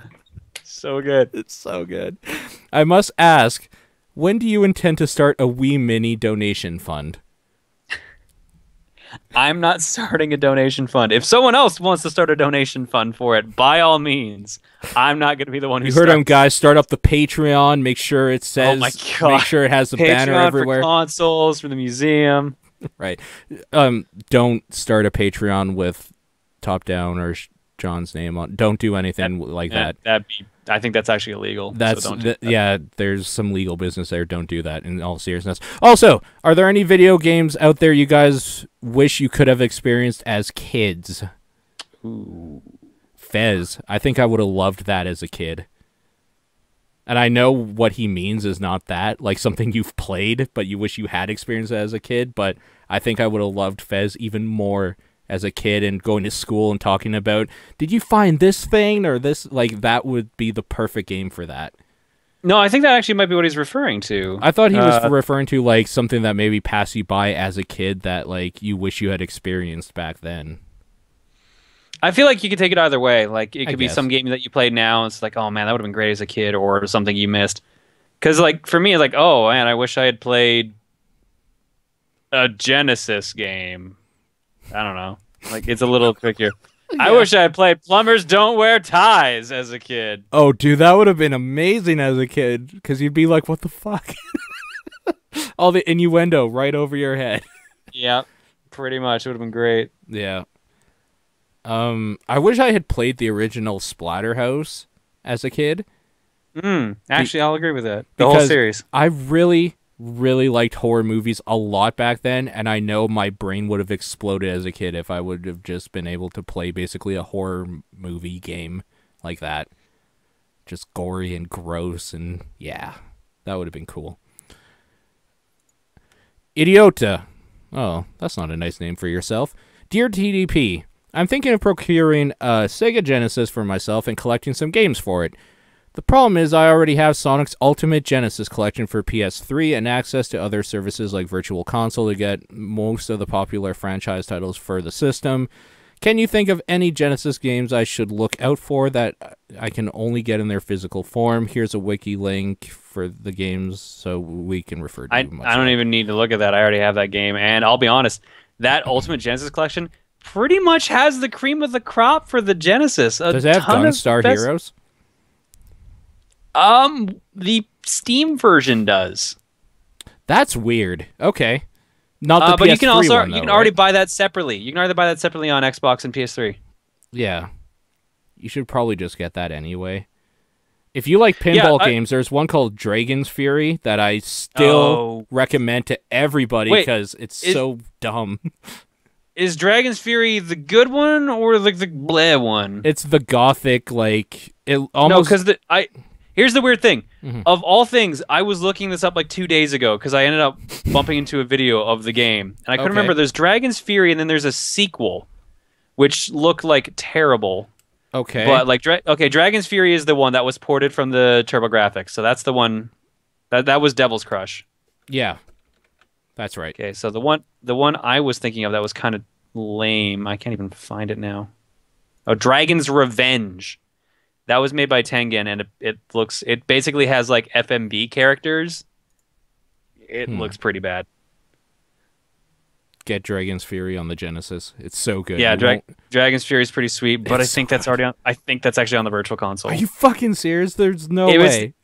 If Dragon's Fury is not on the Virtual Console, Devil's Crush might be, because I know one of the pinball games is on the Virtual Console. Aladdin. It was right here. So whatever. Should I walk over to my wall? Let's see. Syndicate, Strider, Zero Wing. Oh, wait, is Strider not on anything else? PS1, bizarrely enough, but that's because it came with Strider 2. The Phantasy Star games are on those, right? Because 2, 3, and 4 are not 1. Phantasy Star 1 then. Phantasy Star 1's a Mega Drive, or sorry, Master System game though. That's why. Was there not a port of it of any sort? Nope. Yeah, the only port is the Game Boy Advance, which for some reason only had 1, 2, and 3 of Phantasy Star. Oh, wow. Those games are good. If you like that type of game. I got really bummed out because I think the power ran out on my Game Boy Advance while I was saving in Phantasy Star 2, and I lost my save, and I just didn't have the heart to play it again. Oh, Marshmallow saying 1 is on. Oh, what? If that's true, you know what? You don't need to buy, like, I would say Vector Man, but that was kind of garbage. Hey, no. Vector Man was awesome. No, awesome is not the word. It was fine. Yes, it is. Vector Man was great. I loved playing Vector Man. Okay, fair enough, but it's not awesome. It was good, but like I don't know. I thought Vector Man was a solid platforming game. it's not a must-have. If you find it for like $10 or something, why not? But like I wouldn't scour eBay for it. I don't know. I think Vector Man 1 was a solid game to play. I think it was a solid platforming game. Seeing what else I have here. All right, Marshmallow is correct. Phantasy Star 1 wasn't unlockable. I don't remember that being on there. Yeah. But it's also been like 6 years since I played the Genesis Collection, so that's probably why. But like here, I'll say what's on this for people who are curious. Like Prime, like the Golden Axe series is on here. Sure. The Shining Force 1 and 2, Shining in the Darkness, Shinobi 3, Revenge of Shinobi, I think is also on here. No, it's not. Oh. What? Oh, wow. That's weird. Sonic the Hedgehog 1, 2, and 3. Sonic and Knuckles isn't. Streets of Rage 1, 2, and 3. Both Vector Mans. I'm like reading out like the big series I'm thinking here, but there's also smaller ones like Altered Beast, first Alex or one of the Alex Kidd games I should say rather, Rystar, Dr. Robotnik's Mean Bean Machine, Echo the Dolphin 1 and 2, Kid Chameleon, just like Sonic Spinball. Oh, dude, Necro in the chat's right. Rocket Knight Adventure. That is a great game. Oh, yeah. That is a great game right there. Is that on Virtual Console? I'm going to look that up. You know, it might be, actually. That sounds like I said, a lot of the games might end up popping up on the Virtual Console. No, that's dude, Wii. What about Castle of Illusion? Starring Mickey Mouse. Well, they made a remake of that, technically, but I heard it was also kind of bad. Or just didn't age well. Oh. Okay, Rocket Knight Adventures is actually not on the Virtual Console. Did you like But Devil's Crush is! Devil's Crush is! That's cool. I think I'm going to buy that. So what did you say? Did you like Rystar? It was alright. I never got into it, but I know a lot of people who liked it, so... It had its charm. Yeah. It definitely is not a Sonic, which is what he was going to be originally. Yeah.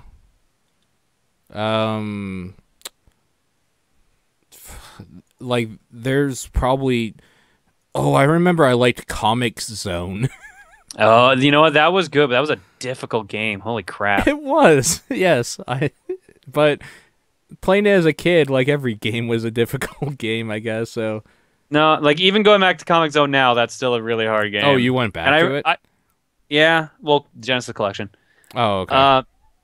I remember as well, to beat that game, if you wanted the good ending, you actually had to beat the boss within a certain time limit. And I didn't know that the first time I played it. So I was like, oh, I beat this. Went through this ridiculously hard game and got the terrible ending. Like, oh, shit. Gotta play it again. Yay. Oh, man. I just gotta look one up. I can't remember if it was, like, Genesis or what. What was it? Alien Soldier. Alien Soldier never came out over here. It was a Japanese-only game, but it's made by Treasure, right? That's the one you're thinking of? Yep, that's the one. Oh, wait, is that England? Is that North America or is that Japan?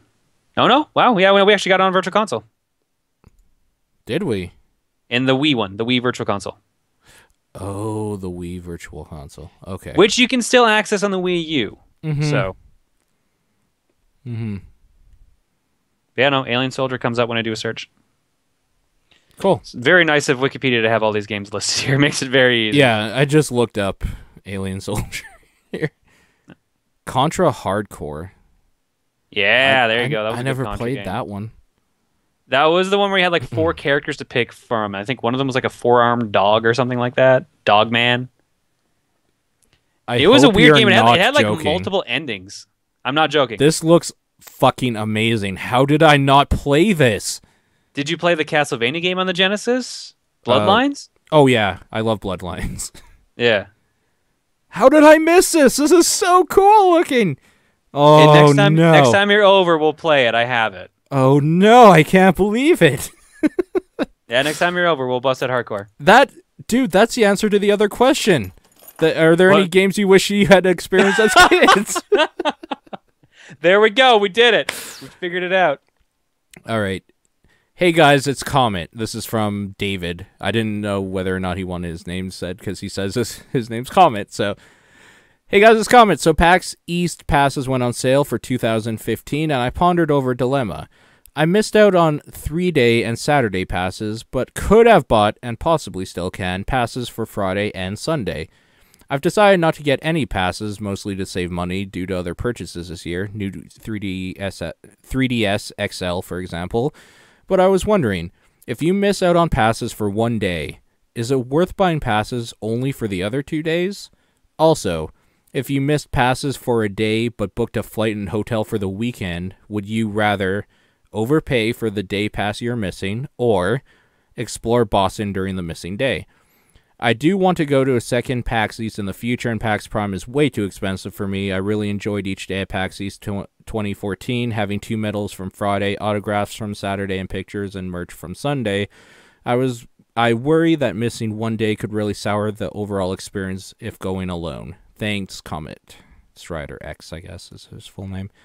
I feel like actually going alone, but having the option of exploring Boston is probably better, because I feel like if you went with a group and they had passes and you didn't, it would be worse. I agree 100%. And if I was in your position, I would explore Boston. But I also feel like there's bias on mine because I've been to PAX so many times at this point. I'm like, yeah, I can probably do with skipping a day if I get to do something fun. When I had to miss a day this year because of my flight delays and being overexhausted, I'm like, no, that's shitty. But if it was to go see Boston, I'd be down. Yeah. Also, I know somebody who lives in Boston, so I would just visit them. Like, it's one of those things. But, yeah, I agree with you fully. If you are going alone, dude, take that day for yourself. Like, trust me, you are not missing anything you can't do on the Friday or Sunday, unless there's one specific panel you were dying to see. Our panel's usually on a Saturday, which I don't know if he actually goes to that. I assume, based on the comment about signatures on Saturday. So that might sour it a little bit, but other than that. Well, in that case, I will just give you John's phone number, and you can text him on Sunday. Please do not do that, because I ain't gonna go for that. No, but in all honesty, I would totally just take the Saturday and get some crab bisque or walk around downtown or something. That seems like a cool way to spend the vacation time. Get away from all the people as well for a little bit. It's never hurts. Cody Hinsman, John, what day is stream? Also question. Do not know. Okay. Also question for everyone. Did you ever play a game because you wanted, not because of story, but it ended up having a good story? Example, the Mystery Dungeon games.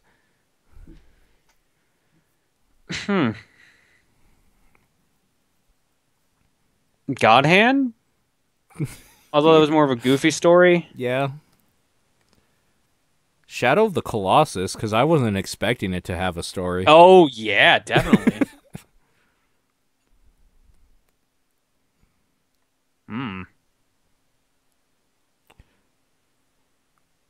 It's weird because the Batman games. Sorry, I kind of feel the Batman games. Arkham Asylum, I really enjoyed the story. Yeah, for sure.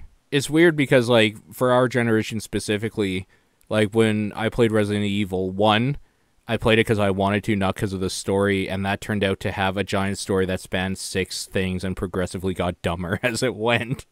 They drug out this giant story into it, but the first one was just this is happening in a mansion, and I really dug what they did with that story through 2 and then a little bit through 3 and 4 and stuff, even though I just liked how those games played. Ninja Gaiden had a surprisingly crazy story for a game I just wanted to be a ninja in as a kid. So there was that. Well, that's kind of where cutscenes came from, more or less. So Sure. That's one of the original ones. Sure.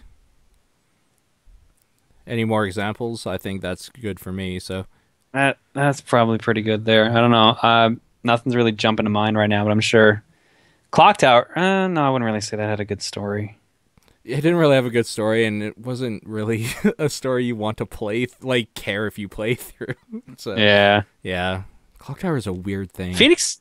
No, because really you've played Phoenix Wright for. Yeah, actually, you know what? I am gonna say Phoenix Wright Okay. because I thought it was to be like a cool logic game or just like something cool to read, but then it actually had like a really interesting story that drew me in. And Sean would probably say 999. Mm. I do. It sounds like you would all say Ghost Trick. Yeah. I haven't played Well, Ghost Trick. I feel so. like I had a little bias on Ghost Trick because I was like, all right, this is made by the Phoenix Wright guys, so it's probably got a good story. Okay, fair enough. You knew what you were getting into then. Yeah. Okay, we'll go on to Twitter questions. At Dior Tememmerp asks, have any of you heard of / played the Pokemon TCG online game? And if so, what do you think? I have not. I have not. I'm so sorry. Funny enough, the Pokemon trading card game Game Boy game is now available on the 3DS Virtual Console. It is. I am actually about to purchase that when my 3DS charges up. I debated it, and I beat that game as a kid, and I still have a working copy of it, and I'm still debating getting it. Just do it to show support, I guess. Maybe. Also, I remember the battle theme of that game actually being pretty cool. Mm. Very chill song. I never owned it or like played through it, but I remember a friend had it, and I was just like, "This is pretty cool." So this will be my first foray into owning it. So Nice. I'm pretty stoked about it. At Psychotic Gex asks, "What are your thoughts on how the new games? What are your thoughts on how the new games that released Tuesday?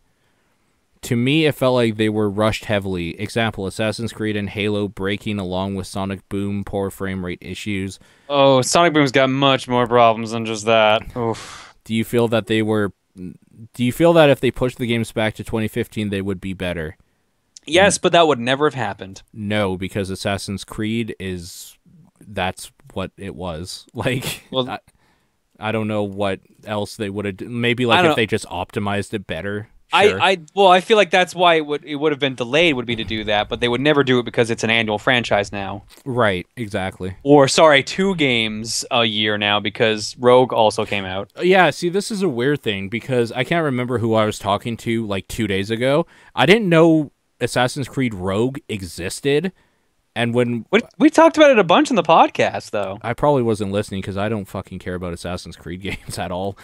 Good point. When we were talking about Assassin's Creed Unity, me and this other person, and then they were like, yeah, and like Rogue is coming out too, or came out, and I was just like, I didn't know it was Assassin's Creed Rogue, so I had a meltdown. I'm like, they remade Rogue? Oh my god, that's amazing. He's like, no, Assassin's Creed Rogue. It's like, what the fuck is that? But yeah, I don't know. They wouldn't have been better, I don't think, because there's flaws in them. I feel like the bugs would have been ironed out, but they would not do it because Assassin's Creed, annual franchise. Yeah. Halo, they wanted to get it out before Black Friday so they could actually push some Xbox Ones. Yes. Sonic Boom, they couldn't because the TV show started and all the merchandise is out now, so they had to tie in with that. So unfortunately, all 3 of those games are in spots where they would not have been able to have been delayed, but they probably should have. So I saw a little bit of video on Sonic Boom. That game is slow moving for a Sonic game. Oh, it is. The best way to describe Sonic Boom is mediocre Jak and Daxter. Oh, that's even grosser than the little bit I saw then. That makes me feel sick to my stomach. I watched Pro Jared stream a fair amount of the game, including the ending. Okay. Yeah. Yeah. Great ending then, huh? Oh, yeah. How many times do they use the term Sonic Boom? I don't think they use the term Sonic Boom much, but Sonic will say the word boom a fair amount when he does like a good combo or something. I'll allow it. I'll count that. That's close enough. Okay. Pino Graham on Twitter. What is the dumbest thing you have done in a game? Also, Desert Bus starts tomorrow at 10 a.m. Pacific. Watch it, will ya? Dumbest thing I've done in a video game. Everything I do is dumb in a video game. Let's be real. Spend 8 hours a week raiding with 39 other people for a couple months of my life years ago in World of Warcraft. That was like a full-time job, basically. Well, one night a week. Actually, maybe it was two. Anyway, that was probably the dumbest thing because it amounts to nothing at all. Like pixels on a thing. And if Blizzard ever goes down, it's all gone. So that might be the dumbest, I guess. I feel like I can just say, yeah, just look at my Twitch or my YouTube, and then that's it. That answers the question right there. Like, also, like, Payday. Payday 2 has some dumb moments in it. That But they, like, the developers are like, yeah, and I know they're dumb. Trust us, we're just going to roll with it, too. Oh, no, I mean, like, I've done dumb stuff, like, in Shadowray throwing a grenade, like, as the first thing I do. Like, yeah, there's dumb stuff I do in video games all the time, either by accident or because like, for the lulz or something, but yeah, I don't know. There's too many to name. Oh, God, I did something really funny recently with creative characters, and I can't remember what the hell it was. Just remember... Oh, yeah, I made some weird me's and stuff like that, so... You can get that Me app and share them with people on the road. Oh, boy. They can see my copy of Mr. Bean that looks a lot like Legolas. That sounds amazing.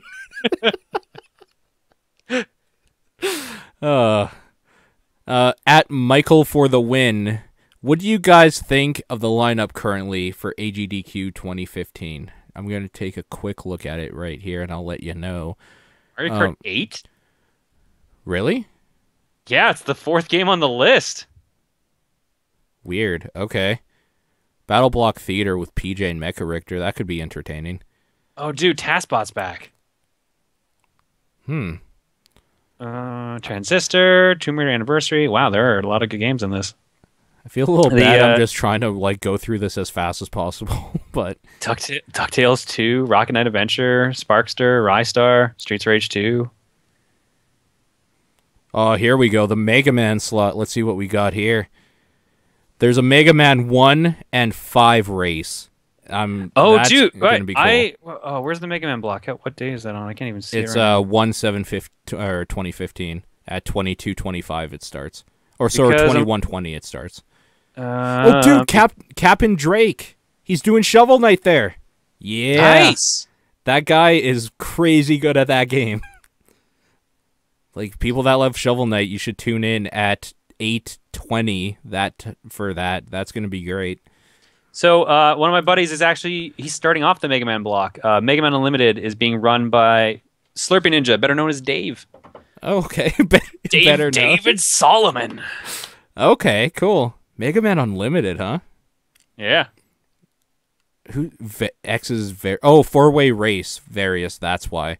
Ah, nice. I was wondering what the fuck that was all about. Nice. Mega Man X3's a race. Sinister 1 is doing his blind percent for Mike Tyson again, Punch-Out. Nice. Yeah, Vision percent. Followed by Zowler doing Punch-Out on the Wii, which he's crazy good at too.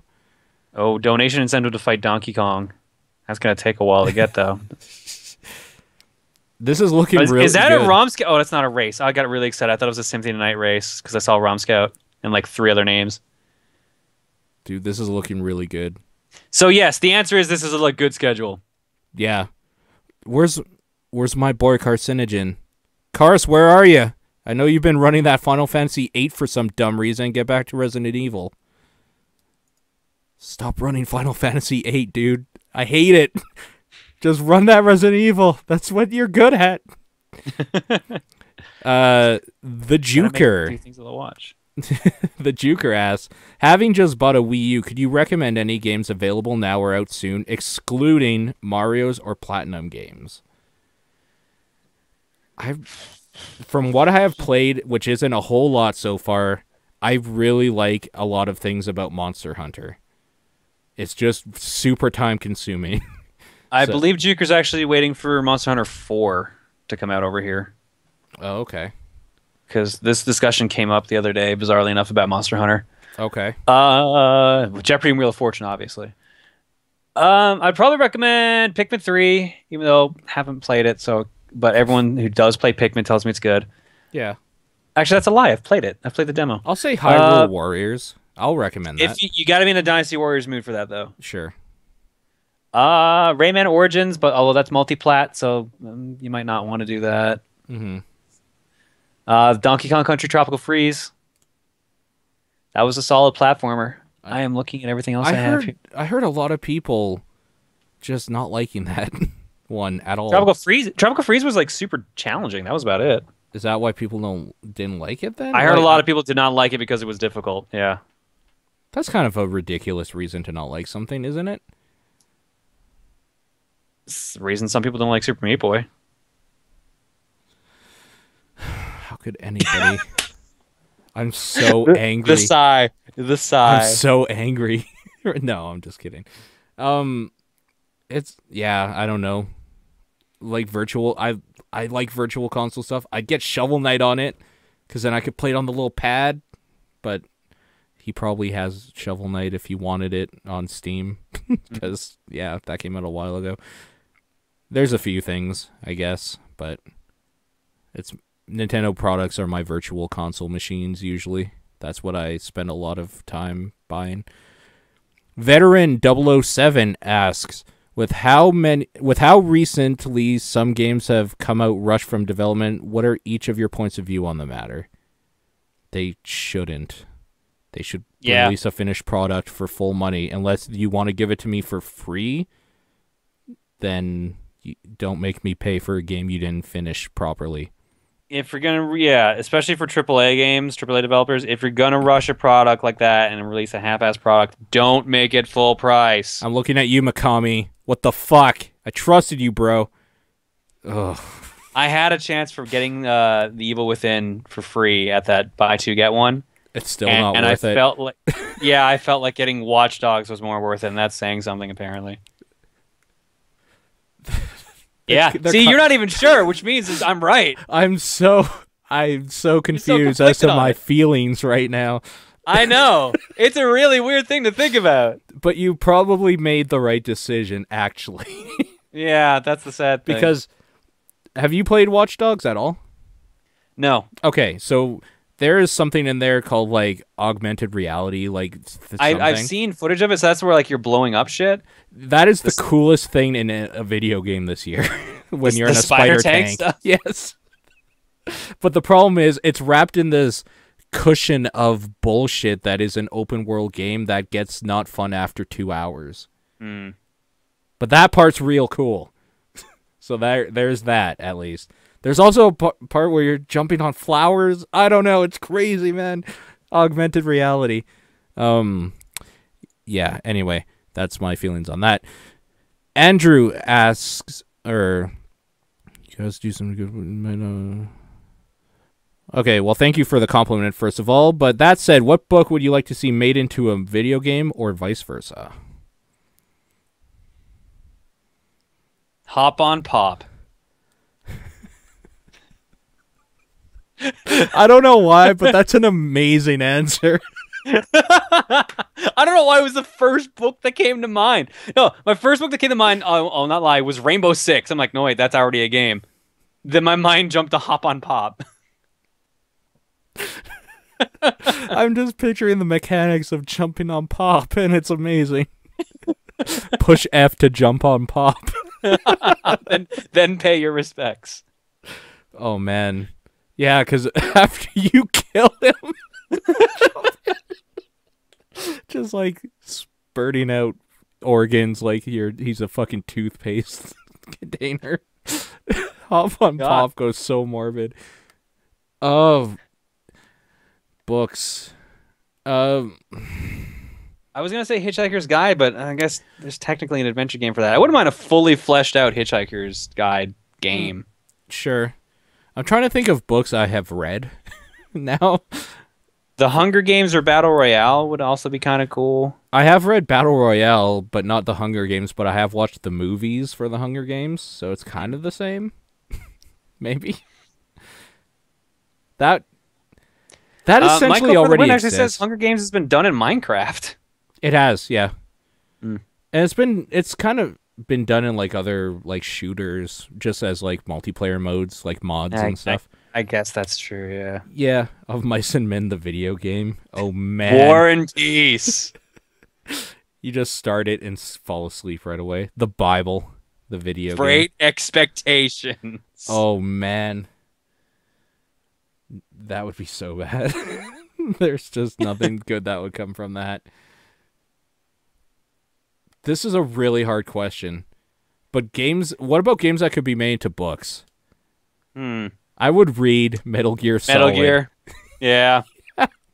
Okay, we're on the same page. I feel like they're halfway there because they made like a comic book series, and I think there actually was a novelization of Metal Gear.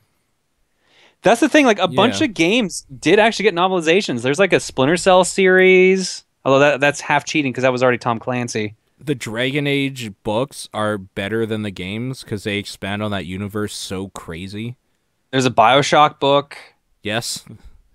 Dude, remember in like the NES days when they made like game books based on all those games, like Ninja Gaiden, Blaster Master. I never read them. Stuff like that. Never read them, but yeah, I do remember them. I actually have had, and I might still have it in storage somewhere. One of those Choose Your Own Adventure Nintendo books. Amazing. That's pretty great. Those were so cool. The Resident Evil books are fantastic for just like the fan servicey dumb writing they do. It's basically like Goosebumps, only with Resident Evil like games base as the backdrop. Oh, did you read the book series for Resident Evil? Oh yeah. Oh, definitely. So sorry. Devil May Cry actually had a book. I remember that. Mm-hmm. I don't mean a manga. I mean it actually had like a book. I heard the Halo books were good, but I never... That's where a lot of the lore from 4 came from, was from the books. Mm-hmm. I never read any of them at all. That's why like half of it doesn't make sense unless you've read the books. The Mass Effect books are fantastic because they're just adding on to that world in a crazy way as well. I don't know. I feel like because it's a medium that kind of tells a story anyways, they usually work together pretty well. Yeah. No, for sure. Okay. Christopher Sparks. Who would win in a fight? Metal Gear Rising's Raiden or Mega Man X Series Zero? Raiden. Because Zero's always fucking dead. But he always gets revived too, which is the only reason I hesitate, because he might as well be a fucking zombie at this point. Well, because of like X and the different people putting him back together, never himself. But seriously, he gets revived 3 times at least between like all the Mega Man games, if not more. And then he'll just like cry and yell, "What am I fighting for?" over and over. Although to be honest, Raiden kind of cries a lot about it too, or he not in. Well, that was in the first game, not in Metal Gear Rising. Yeah. No, he is the lightning after all. You know what I forgot? Can't remember why. So I looked up that stupid line and clip again because I like Mega Man and I look up dumb shit sometimes. I totally forgot Blue Water Studios here in Calgary did that. Like that wasn't Blue Water. I'm pretty sure it was. Wasn't X7 it? and X8 is Blue Water. Oh, I don't fuck, think that's X4 right. was. Oh shit, you might be right. I know X7 was for sure. 7, 8, and Command Mission are Blue Water. Also, they did a whole lot of Gundam, hey? Like, really? A lot of Gundam, apparently. I don't know, it's weird. Have you seen, like, where Blue Water Studio is? No, I really need to actually check out that place. It's basically just like a little shack off Edmonton Trail. It's really weird and small and out of the way. You see it every day if you go down Deerfoot. Like, really? It's weird. It's in that little industrial area near the Denny's near McKnight. Oh, man. Yeah. It's weird, right? Like, here, let me see what they did for, because their stuff's listed on their site here. Mega Man Battle Network for the Game Boy, Mega Man Maverick Hunter for PSP, Mega Man Powered Up for PSP, Mega Man X Command Mission, Mega Man X8. No, they didn't even do X7. They just did X8. That makes sense because I remember Zero sounding different in 7. Because he turns into a surfer dude in X8, which is when Blue Water did it. Right. And yeah, you're right. They did pretty much all the Gundam battle assaults by the looks. Yeah. I don't know. It's weird that like this little shack in Calgary did a whole bunch of anime. They did Dragon Balls in the original? Really? Yeah, it says 153 episodes of Dragon Ball on their site and 64 of GT. Weird. Z is not mentioned, though, so they didn't do Z. Weird. And they did Zeta Gundam. Woo. I really should swing by that place. And Yeah. G Gundam. Oh, they did G Gundam! Shit! Got really psyched. I'm sorry. The hype is real. It is. Should we go on to our last question? Wrap Let's this do up. it. At Lonely Day 17, how's everyone's week been? All right. Yeah, it's been a good week. Thank you for asking. That'll do it for us for this week, though. I like I like those questions because it seems genuine. Like, just checking in. Sup? It's like, hey, not much. See ya. We're done. If you want to write in, topdownperspective@gmail.com, TDP Podcast on Twitter, facebook.com/topdownperspective. But that'll do it for us this week. What is your game of the week? Probably Smash Brothers because it'd be really weird if I said Jeopardy or Wheel of Fortune. You know what? No, actually, yeah, I'm gonna stick with it. But I'm gonna say close runner-up Fibbage. With the right amount of people, Fibbage is fantastic. Nice. Binding of Isaac Rebirth. Fucking play it. It's so good. Oh my god. Like, if I didn't have to do this, I would just say right now, game of the week for me for the next 2 or 3 weeks is gonna be Picross E5. I'm sorry. Let's just get that out of the way right now. Okay, that's fine for you. Everyone in the chat I will probably has try to play a it. bit of Rebirth too. I can't stop going back to it. It's like I played Call of Duty, finished the campaign, right back to Rebirth. Go eat supper, come back right But back to Rebirth Rebirth. is a game that you can play, like fail or win, and then just come back and do it again anyways because it's short enough. When you're me, it's mostly fail, but yes, you can fail or win it. Wow, all right. I have some bad luck and make some bad decisions. Like, why would they give you hearts if they're not there to give to the demon for better items? No. I've from my friends who did runs in the Boiler League, they basically told me it's useless. Don't even bother with sacrificing your hearts. Oh, I always do. I need those item synergies. Also, I need to collect all the items so I can unlock like the Platinum God eventually. Oh, okay, that makes sense. Yes, because like it's going through it for the first time ever again, so I have to unlock everything. But anyways, bye. Night, guys.